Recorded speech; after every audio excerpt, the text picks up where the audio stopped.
দিয়ে আমরা বুঝতে পারি।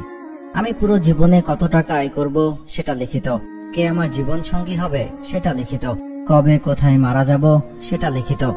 আশ্চর্যের ব্যাপার হচ্ছে আমি কতগুলো দানা ভাত দুনিয়াতে খেয়ে মারা যাব সেটা লিখিত।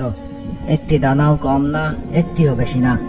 ধরেন এটা লিখিত যে আমি সারা জীবনে 1 কোটি টাকা আয় করব, এই সিদ্ধান্ত আল্লাহ তাআলা নিয়েছেন। আমি হালাল উপায়ে আয় করব না হারাম উপায়ে আয় করব সেই সিদ্ধান্ত আমার। রাসূল সাল্লাল্লাহু আলাইহি ওয়াসাল্লাম বলেছেন, কোন ব্যক্তি যদি অভাবী হয় এবং তার অভাবের কথা মানুষের কাছে পেশ করে তবে তার অভাব দূর করা হবে না। আর কোন ব্যক্তি যদি তা আল্লাহ তাআলার কাছে পেশ করে অনতিবিলম্বে আল্লাহ তাআলা নিজ অনুগ্রহে তাকে অভাব মুক্ত করে দিবেন। আমি যেই ফলটি আজকে ঢাকায় বসে খাচ্ছি সেটা হয়তো ইতালি কিংবা থাইল্যান্ড থেকে ইম্পোর্ট করা। ওই গাছে যখন মুকুল হয়েছে তখনই এটা নির্ধারিত যে এটি আমার কাছে পৌঁছাবে। এর মধ্যে কত পাখি ওই ফলের উপর বসেছে, কত মানুষ এই ফলটি পাড়তে গেছে, দোকানে অনেকে এই ফলটি নেড়ে চেড়ে রেখে গেছে, পছন্দ হয়নি কিনেনি। এই সব ঘটনার একটাই কারণ, ফলটি আমার রিজকে লিখিত। যতক্ষণ না আমি কিনতে যাচ্ছি ততক্ষণ সেটা ওখানেই থাকবে। এর মধ্যে আমি মারা যেতে পারতাম, অন্য কোথাও চলে যেতে পারতাম, কিন্তু না, রিস্কে যেহেতু লিখিত আমি এই ফলটি না খেয়ে মারা যাব না। রিস্ক জিনিসটা এতটাই শক্তিশালী।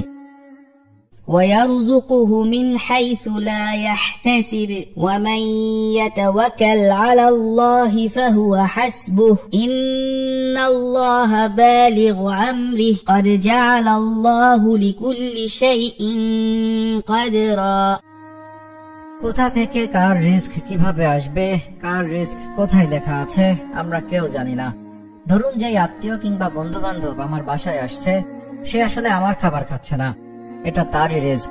আল্লাহ তাআলা শুধুমাত্র আমার মাধ্যমে তার কাছে পৌঁছে দিচ্ছেন। কেউ আসলে আমরা কারোটা খাচ্ছি না, যে যার রিস্কের ভাগই খাচ্ছি। আমরা হালাল উপায়ে খাবো না হারাম উপায়ে খাবো সেটা আমাদের সিদ্ধান্ত।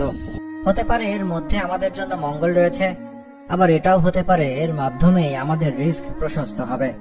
ধরুন আপনি দেশে শত চেষ্টাতেও কিছু করতে পারলেন না, এরপর একসময় বিদেশ গেলেন আর আপনার উপার্জন চালু হয়ে গেল। আবার কেউ বিদেশে কোনো কিছু করতে না পেরে শত কষ্ট বুকে চেপে দেশে ফেরত যেতে বাধ্য হলো, কিন্তু দেখা গেল দেশে তার ছোট্ট দোকানটি খুব ভালো চলছে।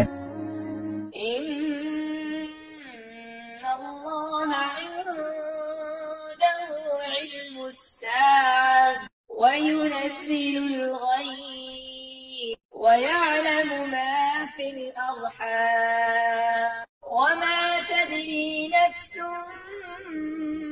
ماذا تكسب غدا وما تدري نفس بأي أرض تموت إن الله عليم خبير। সুতরাং ভরসাটা যেন আমরা সবসময় আল্লাহ তাআলার উপরে রাখি। আমাদের প্রতিদিনের প্রার্থনা হোক, রব্বুল আলামিন আমাদেরকে হালাল রিজিক দান করুন এবং হারামকে পরিহার করার তৌফিক দান করুন।